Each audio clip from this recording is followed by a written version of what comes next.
why you're looking for a new role so soon. And I do think that there's some classy but honest ways to do that. And however, most of the time when we're talking about job hunting, you really don't need to worry about just this last job being a little bit shorter. It's more so if the last two or three jobs or more have been less than 2 years, like a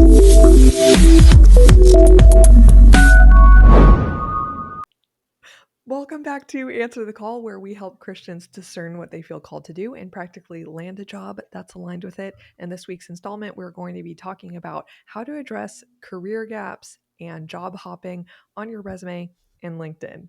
I hope that this serves as a major source of encouragement because, let's face it, there's probably more perceived job hopping, shorter stints on resumes, and career gaps than in a long time. The numbers 2008 are coming to mind, but that's just me. Maybe it's not just me.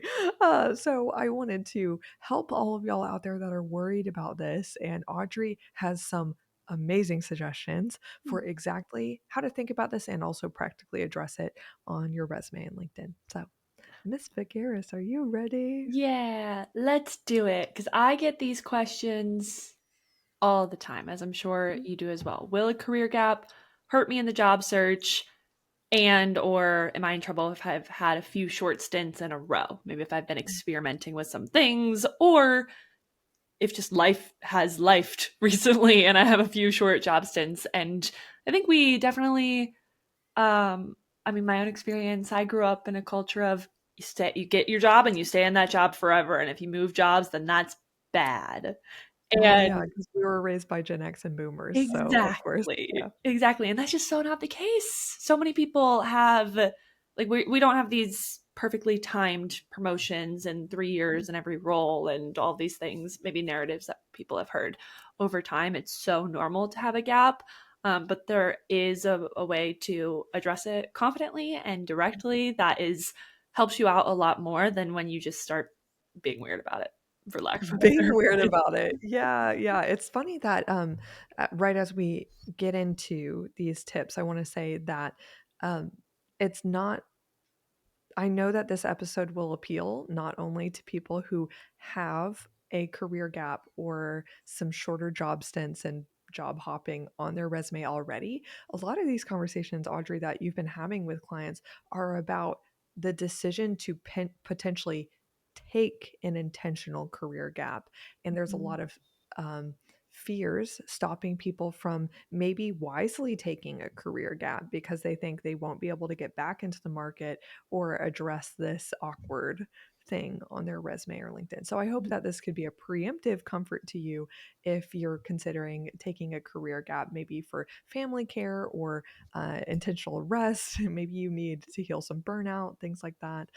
So this will help. Let's get Yeah. into it. Do you want to start us off? Yeah. So first one, well, we're going to split this up into two, talking about career gaps and talking about job hunting. So talking about those gaps that appear Job on your hopping. resume. Oh, sorry, job hopping. Um, career gaps on your resume slash LinkedIn, and then also job hopping. So short stints at jobs. First thing, resume gaps or career gaps. Um, just again, want to say they're normal and um, context matters though. So providing context to why you have a career gap. You mentioned some reasons that career gaps happen. Just overall, like caregiving or parenting, very common career gap, layoffs or restructuring, health or burnout recovery, sabbaticals, obviously a career gap. That can be travel, education, whatever fills that sabbatical, or exploring a new direction with a career pivot. Those are just some of the things that come to mind. Is there anything else that comes to mind for you? Those are the main ones, I think. Cool. And I was doing some research on career gaps, like how many people are realistically having career gaps? Because I say that they're normal. I want to back that up with actual data because they're normal from what I see, but also from what data sees. About 70, almost 70% of people have a career gap in their experiment in their experience. And that can be anything from family responsibilities, layoffs, or relocation were the top things that came out of that. So like I said earlier, we're going to talk about how to address those, just normalizing them first in the first place, but then also talking about how to address it. And you and I have kind of been going back and forth about this. Just don't be weird, right? Be Don't be direct weird. and be positive, because there's so much value that comes out of a career gap. And if you are first insecure about it, it's not going to come off in a compelling way. And You're training people how to think about it. mhm, So I think the first thing that we need to talk about is at what point or what length of career gap does it mean that you need to start addressing it with mhm, recruiters, or if at how many months or weeks is just not even a topic at all. And I think that we settled on 6 months at least. So if you have any sort of gap between jobs that is 6 months or less, move on and feel good about it. This is like barely even a career gap at this point. I This is not a length of time that I think even warrants mentioning it to a on your LinkedIn or your resume. You will likely have to speak to it in an interview, but you'll just say the answer. Say, yeah, I took about a month to, at let's say it's 6 months in the beginning there, to focus on time with my family. I did have a good severance package. I decided to lean into that. And then the last several months have been affirming my direction and applying to jobs. So I'm glad that we're having this opportunity to talk right now, and then you just move on. mhm, That's it. yeah. So you will have to answer it in an interview, but at 6 months or less, I would not say it deserves any sort of explanation, written explanation in a cover letter, your resume, or your LinkedIn profile. Mhm. Is that something you agree with, Audrey? Yeah, I agree with that. And some information to back up kind of our reasoning about that is the average job hunt in general takes just over 5 months. So it's completely reasonable to have that 6 month gap between your last job and the position that you're interviewing for or applying for. Mhm. So to add some data in there as Yeah, well. you could even go up to 9 months, in my opinion. Like my gut number was kind of like 3 to 9 months. Just move on and don't talk about it. Mm-hmm. But I think we could settle on 6. When you start, But after that point, we'll talk about how to mention it. yeah.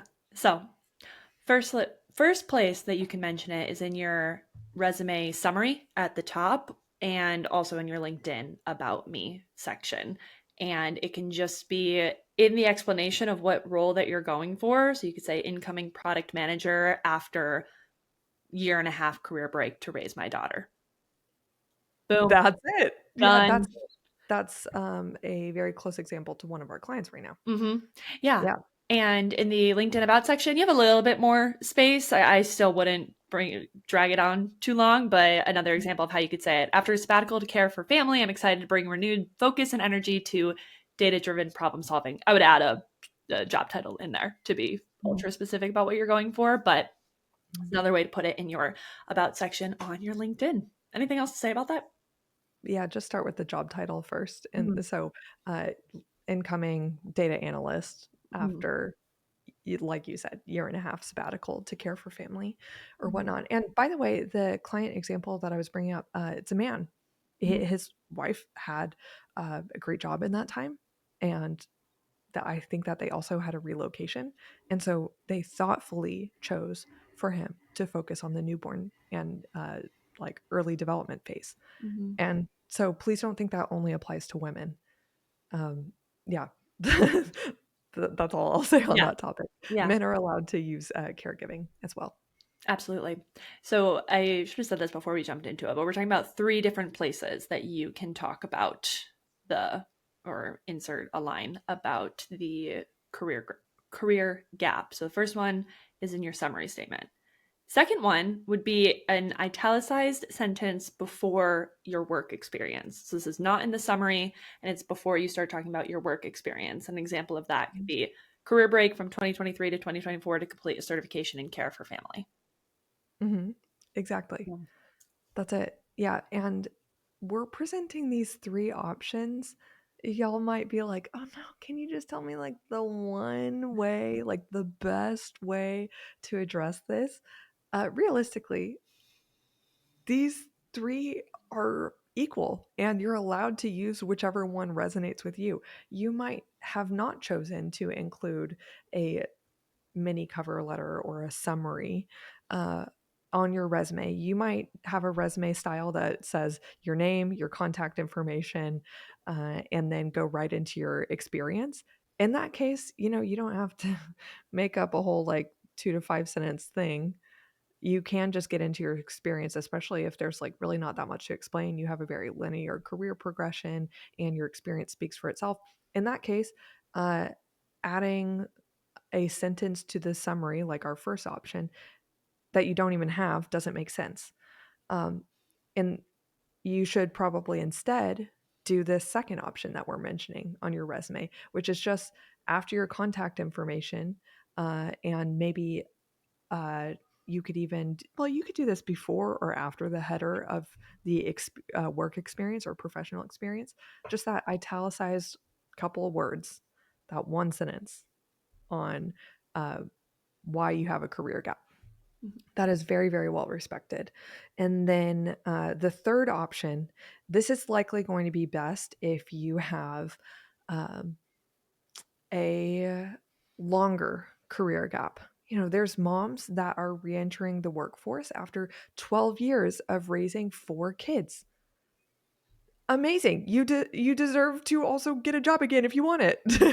And so in that case, why don't we go into this third option for you? By the way, it doesn't have to be 12 years. If this resonates with you and you like it and you're in the like year and a half category, um, or a year off, then, this third option can still work for you. Do you want to go into it, Audrey? Yes, so that's adding a completely separate job entry. So rather than putting the job title, you put career break or um, career Sabbatical. sabbatical. We on LinkedIn actually you can do this. It's a newer feature, and they have a drop down list that you can choose from that specifically describes the career break you were on, and we would definitely recommend doing that. Just again, fact practice being very direct with it.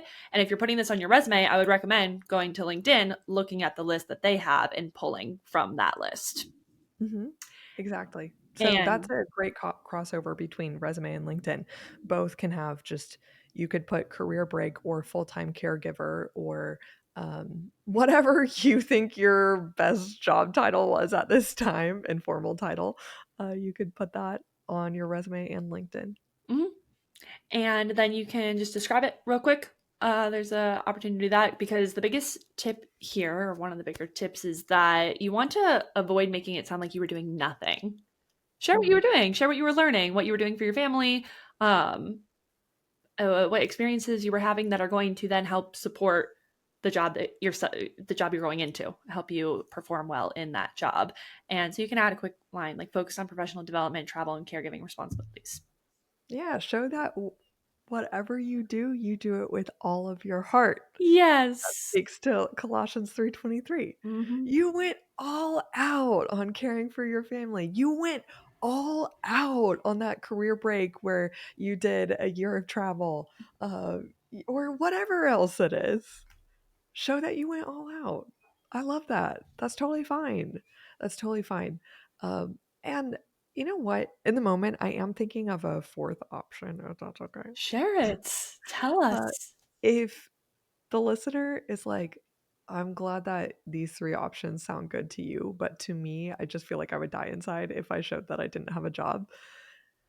Alright. I mean, I would encourage you through that, but there are some instances where if you can just demonstrate that you've been doing gig work, or the very classic example is making up your own consultancy under which you do freelance projects related to your line of work.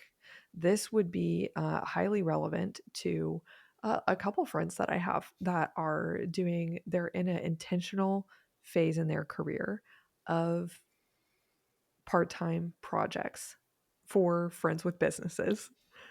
And that's great. Then you could put basically that you didn't have a career gap at all, but you can be honest about that being part time, or you don't necessarily have to mention that. Resumes don't require that you put part time or full time. That's more of a LinkedIn thing. And then you list out the accomplishments or the types of projects that you completed during that time. Um, Does it mean that you have to be working on projects constantly to justify a 2023 to present timeline for this job? No, but just like you were fairly consistent about it. Like you were doing projects from the beginning of the time frame you discussed up until now with some breaks. Then you could put basically your own little freelance business. I think that is admirable as well. And it still allows for, maybe the real reason was you, one of these other reasons you were working towards a career pivot, a certification, which by the way, you can actually, some certification programs um, allow you to put them as an internship because they give you some kind of part-time work. Sometimes I think these are like actually scams and they are just getting students to do work for free and they have their own consulting business. I'm like, interesting. But, in that case, I do see it still. I do see the benefit to the participants. Like, so you can put, instead of putting the certification program at the bottom of your resume in the education section, you can put it in the experience section at the very top. We have a client that's done that as he was going through a certification program and doing active projects for real clients during that time. So, those are two ways that you actually can avoid looking like you have a career gap altogether. Though, recruiters aren't dumb. They'll likely still interpret that as some kind of career slowing down or transition, a change of pace. But power to you. You were doing relevant work during that time and you should talk about it. Mm-hmm. Yeah. And all of these ways that we're talking about presenting the information, you're not hiding anything. You're showing it intentionally and sharing your story on your terms rather than leaving it up to assumptions where it gets lost and judgment Mm. starts to come in from the other side because Yep. they have no idea. They have to draw their own conclusions. Draw the conclusions for them.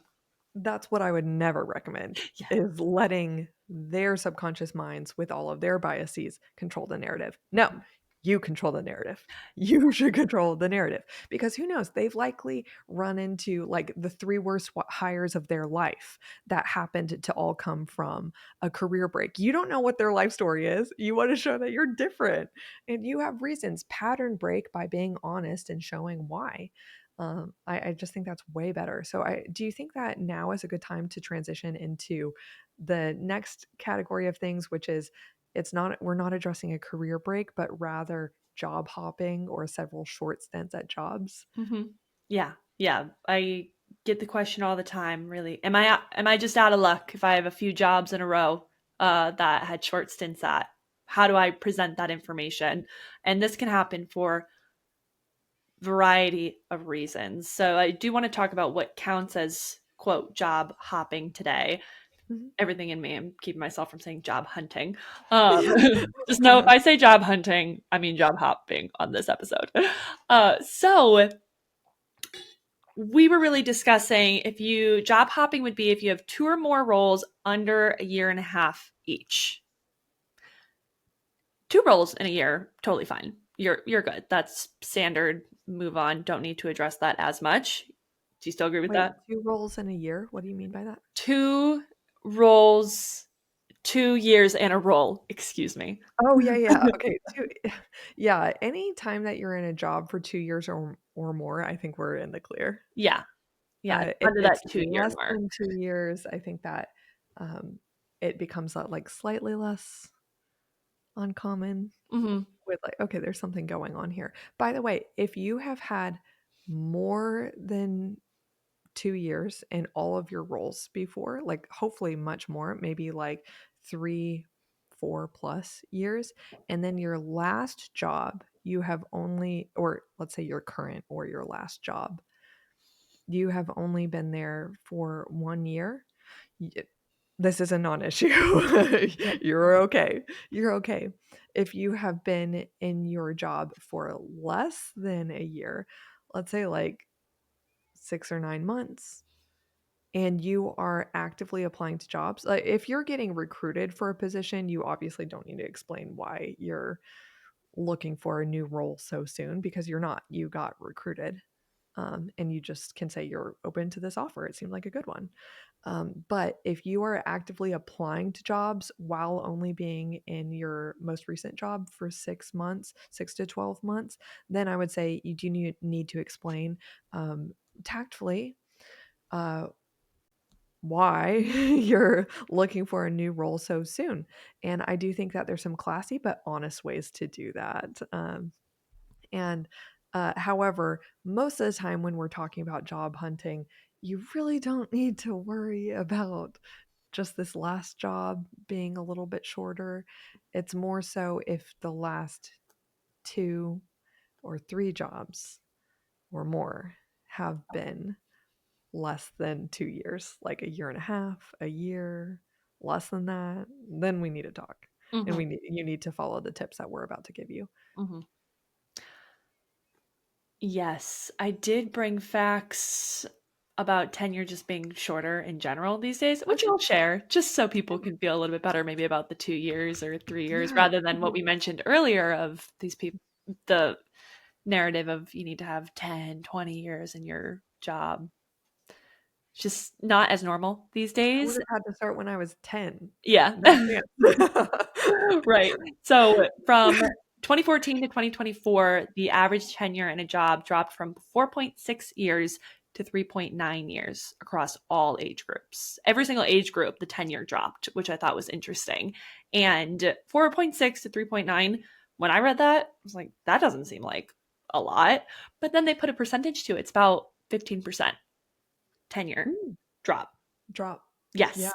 And that's way more significant than the numbers were to me. Mm. I got that from USA Facts, which such a cool website. Such a cool website. It's a Wait, non-for-profit that puts just USA data together from census and open source state and local that's government. cute. So very USA cool. Facts. USA Facts.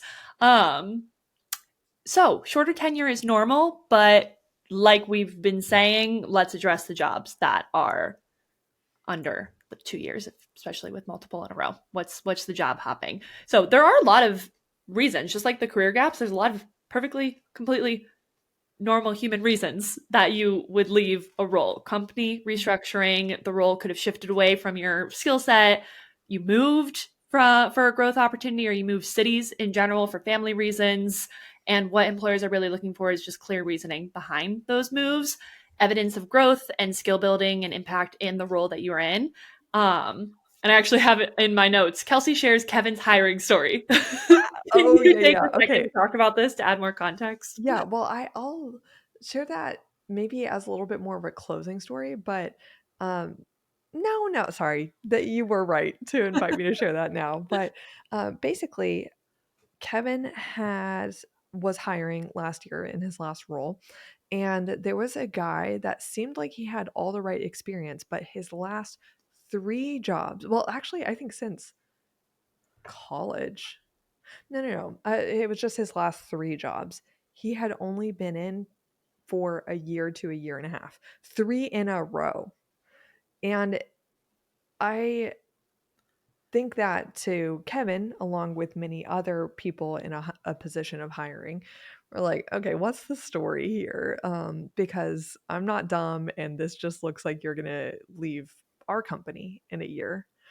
But to this guy's credit, he got an interview and ended up being able to explain everything beautifully. But it was because he on his resume had a little italicized sentence at the under at the bottom after he listed his bullet points, like what the company did, and then the bullet points of his the things that he accomplished and focused on in that role, and then a little italicized sentence at the bottom of each of those 3 roles that said was a part of a 40% staff reduction. That, by the way, I would encourage you, if possible, to share a general statistic, if you could even just estimate of can you estimate how many people within your department or how many people within your company in general were affected by the layoff? Because I think like I have known multiple people, including Kevin, who were a part of a 50% staff reduction or layoff. That shows me that is the least personal thing in the world and has nothing potentially to do with your performance. Mhm. That is because the startup or the company is going down. They're like not a viable business anymore. And so if you could put something like that, perfect. Okay, whatever. Then he had two other reasons, and I don't remember exactly what they were, but one of them was, I think, moved to be with my fiance or moved to support my fiance as she was in medical school, I believe was one of them.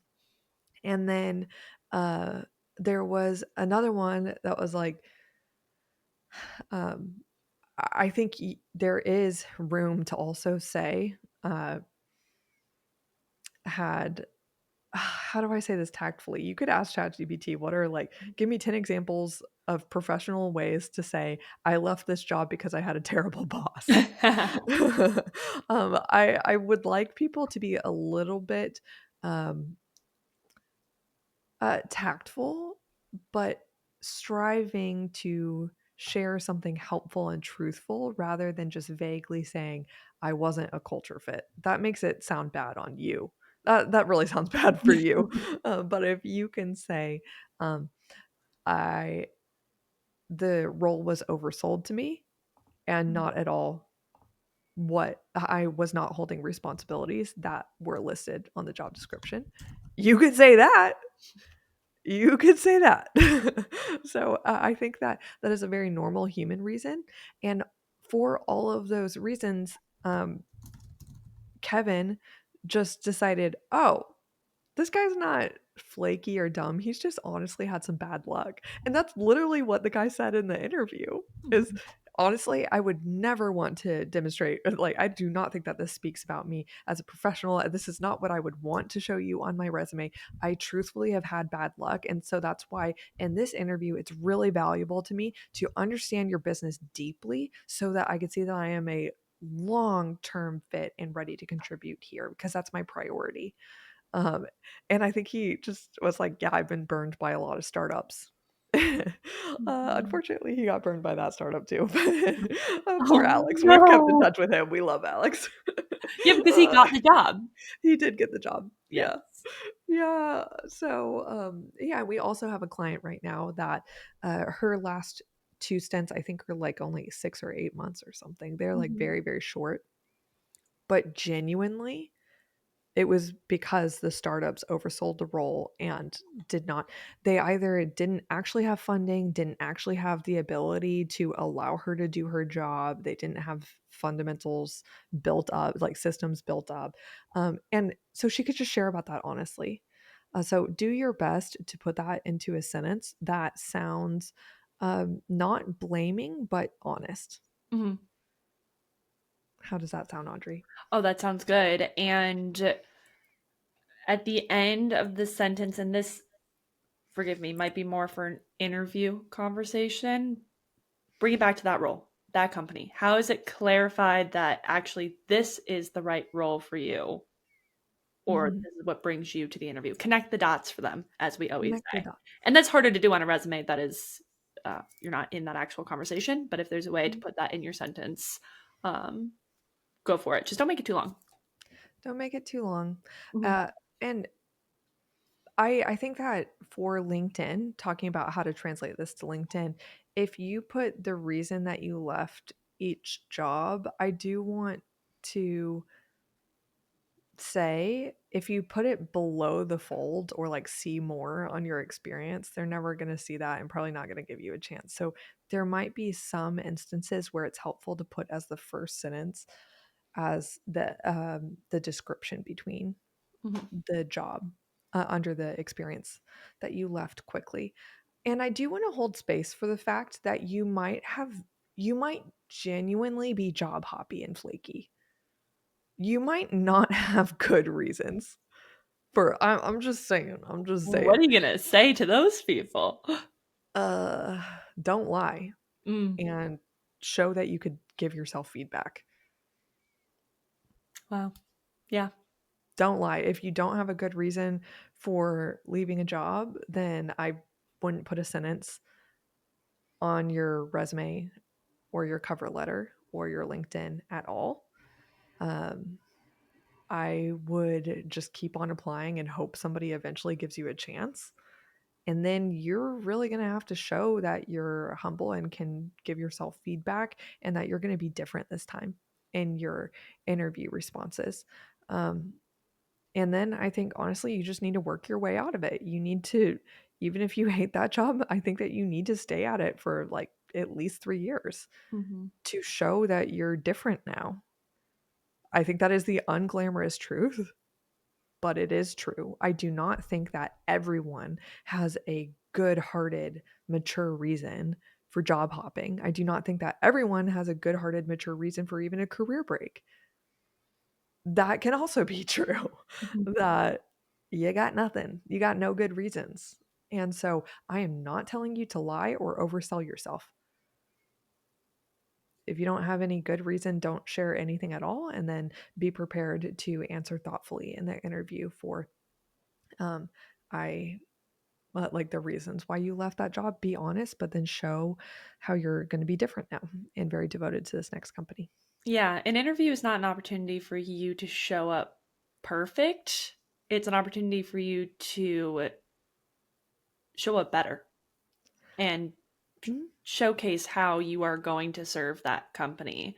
And you, if you have a history of being flaky and job hopping, and you recognize that now and you're changing it, I think that's honorable to recognize that in the interview. Demonstrate how you're going to change it. Don't just tell them, show them how you're going to change it. How have you already changed that in yourself? Not by doing like personal development activities, like what have you done during this time to make sure that you're committed to this next role. Could be doing a career pivot, making sure you're more aligned with Mhm. what you're actually going after. And Exactly. yeah, so demonstrate it, not just don't just talk about it. Mhm. And do provide that explanation in the interview concisely and confidently. Say what you mean in as many words as needed, but no more. Because if you trauma dump on, oh man, I've had some very interesting circumstances where some people will get on a free consultation call with me and they'll just dump on like every employer that they've ever had. Mm-hmm. Yeah, I just need somebody to give me a chance. And I'm like, hmm, okay. Like, you're likely going to do this in an interview as well. Because I'm a professional that you're speaking with. I'm not just nobody. Like, that's really interesting. And so I do feel like some people have the propensity to be like, hey girl, here's what happened, like story time. Aren't all my past bosses evil? That will backfire on you so hard. Mm-hmm. Be professional and concise. Don't over explain. That shows insecurity and a lack of professionalism. Explain, but concisely, and just say what you mean and be done with it. And you can ask them if they have any questions or concerns about that. And then you could create more of a back and forth rather than just a word vomit. And then you could objection handle, which is kind of like it's a sales technique, honestly. Like, is there anything that would like stop you from hiring me? I can. Do you have fears about that? Let's talk about it. I'd be honored to get to address them. I think show some fight. Like, that's good. That's Mm-hmm. good. But it also shows respect because you're understanding how what you said resonated with them or didn't and getting their honest take rather than you coming out of that interview and being like, I don't know how it went. Mm-hmm. You know? Yeah, absolutely. Takeaways from this part of our conversation: have a line on your resume with the nuance that we discussed, if it is helpful to have that line on your resume. But it's not bad to say, here's why I left. It actually can be very helpful and get you through that initial judgment, not letting them come to their own conclusions and assumptions without the actual information in front of them. So have that line on the resume, be clear and direct in your interviews, and practice that ahead of time. Don't wing it. You could ask a friend Yeah. to listen to you and give you feedback or just Yeah. yourself. You could record yourself. Yeah. So And many, so many people have been in the hiring seat before. I would bet that one of your friends, dear listener, has been in a hiring seat before, if not yourself. But it's helpful to get your friend feedback. So ask them to put their hiring hat on and tell you honestly. That's right. That is right. I feel like I just want to mention one more thing. Okay. You're like, What's she gonna say? I think most people listening to this, please don't worry. I hope that you only took encouragement from this episode. You're going to be fine. You're going to be fine. Let's get back out there. You don't have anything to be insecure about. Mhm. If you have job hopped for the last 3 jobs, though, I would tailor your expectations. You are likely not going to get the best job ever. It's going to be a matter of grit, of getting a job and then sticking with it to overhaul your professional appearance. And so I just want to be honest about the kind of quality of jobs that you have set yourself up for.